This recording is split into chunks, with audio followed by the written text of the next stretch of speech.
Good morning to any replayers.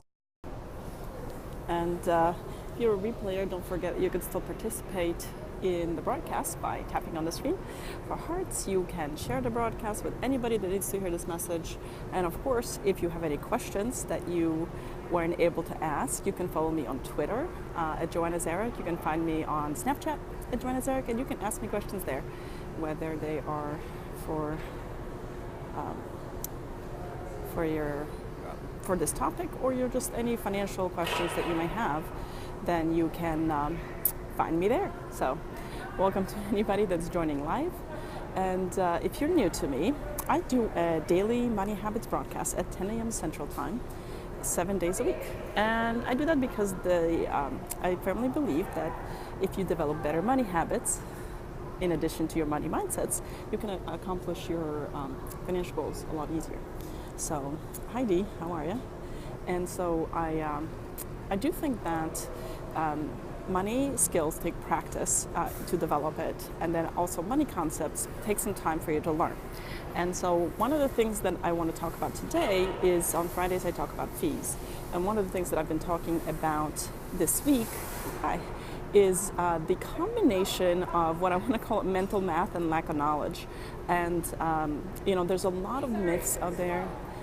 There's a lot of myths out there in terms of finance and financial moves, and people keep propagating them because they kind of heard it somewhere, or they've heard of it, or they tried something and it worked for them, but they didn't actually do the math. They just said, oh, I did this, so it must be right. We have a huge bias when it comes to things that we practice ourselves without actually, Martins, without actually taking reflecting back and saying, was that really the best financial move for me? Because the thing is, though, you have confirmation bias, and confirmation bias is like trying to look for proof that what you did or the decision you made was right. So when we do mental math, yes, it is, right? Like you make a decision when it comes to money, and you're like, oh, let me find the 3 other people that also made the same decision, or let me find something that said I was right. Because it's really, really tough to be wrong, especially when it comes to money. Hi, all parents, IR5. And so the thing is that I really encourage is, instead of doing mental math, is bring it to the spreadsheet or a calculator, right? To always, and I do it too. And I recognize that I've had like more math instruction in my life than probably some people would have in 5 lifetimes.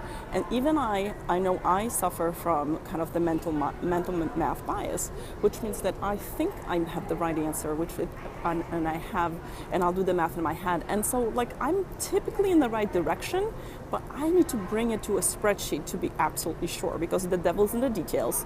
And once you start thinking through it, you go like, okay, this really matters.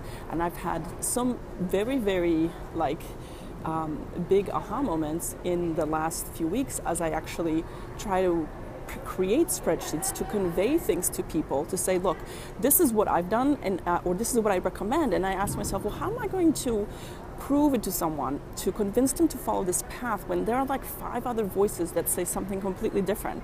And I want to just yell, you're wrong, like you've got to be wrong. And I bring it to the spreadsheet because I want to go, I'll slow down, yeah. Because I want to be able to show through the math, for logic, to have some facts. So that's number 1. Hi, Natsuki. So the number 1 thing is, before you make a financial decision, make sure that you are taking all the variables that will go into your financial decision and lay them all out, lay the facts out on the spreadsheet.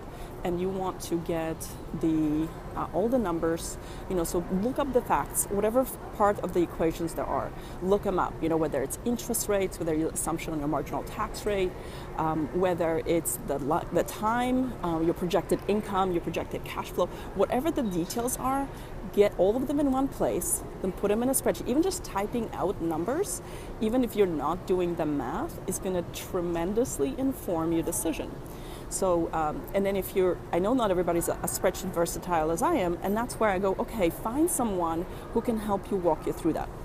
The other thing that happens is that misinformation is rampant. And I don't mean just like lack of it, it's more like the lack of understanding the concepts and the contexts. And this is very frequently associated with like concept like compounding interest, what investing truly means. What are the different types of stocks, like value and growth? And so people don't tackle some of the more complex concepts because they think that they're very complex, so they don't even get a basic understanding of the concepts, and they don't look at the basic of the rules. Yes, the tax code is extremely complicated. It's got hundreds, thousands probably pages, thousands of different rules. The thing is though, for like 95% of the people, like 10 rules apply to them. And I think that that's really it's kind of why some people rail against the complicated tax code, because most of the tax rules were created to benefit like a very small, like sometimes even one person or a very small pool of people. So 95% of people, like 95% of the tax code does not apply to 95% of the people. So what you need to find out is the sort of the 10 rules around the tax code that really impact you. So and I've been breaking it down for people, and what does it matter and how does the tax code work. And you really, really need to get like some of the basics around each of the concepts. So because if you continue to do mental math and you're misinformed in the first place on how things work, how money works, how capital gains work, how different levels of taxation work, so specifically in the US, the combination of payroll taxes, federal taxes, and state taxes on your earned income versus your earned income, and all of a sudden, like I go on and on and on. But we can break down some of these concepts and what's applicable to you. Learn the things that are most impacting you, when it comes to finances, right? So again, everyone's going to have to learn some basic concepts around compound interest, around investing, again, around taxation, around how how you can increase your income when it comes to, whether it's your workplace, whether you're salaried or small, business owner. And the thing is that, I share this, like eventually you want to either become a business owner or an investor, because ultimately that's how wealth is created. Again, I talk a lot about financial freedom, whatever that means to people, to just free yourself from the anxiety of money.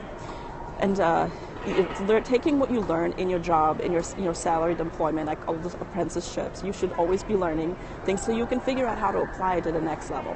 But yeah, so that's really the thing, is that you're going to end up paying and overpaying and losing out on a lot of money if you're really not taking the time to take the numbers into a spreadsheet, and then also taking the and taking the time to learn the concepts that really drive wealth building. So again, those are the top 5 that I always talk about, is your income and income generation activities, and how you can diversify your income over time. And again, it doesn't happen overnight, but you need to figure out a way to grow your income. You need to learn about taxation, because it's one of the biggest impact on your earned income and other incomes. You need to figure out where it's taxed at. And then you need to go and learn about investing. And besides investing, you're also learning about big purchases and how they impact before you make a big purchase, learn everything you can. I saw this really terrific Ignite talk on, this guy was giving people, it was a 5-minute talk on how to buy a new car, and this guy had this he broke it down just step by step in terms of how to get the best deal, and one of the things he says, take the time and understand the value, understand all these things, and so big purchases and then risk, make sure you're mitigating risk.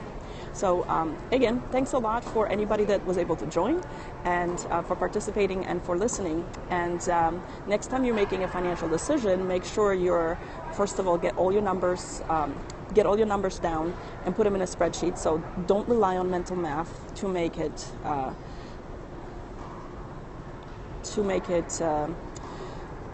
don't rely on mental math to make your decisions, and then also make sure you're taking the content or the context and learning the concepts that underlie your financial decision, so that you lower your fees. Those are really big fees that you're going to pay in life, in terms of overpaying for things or making decisions that are not ultimately in your best favor.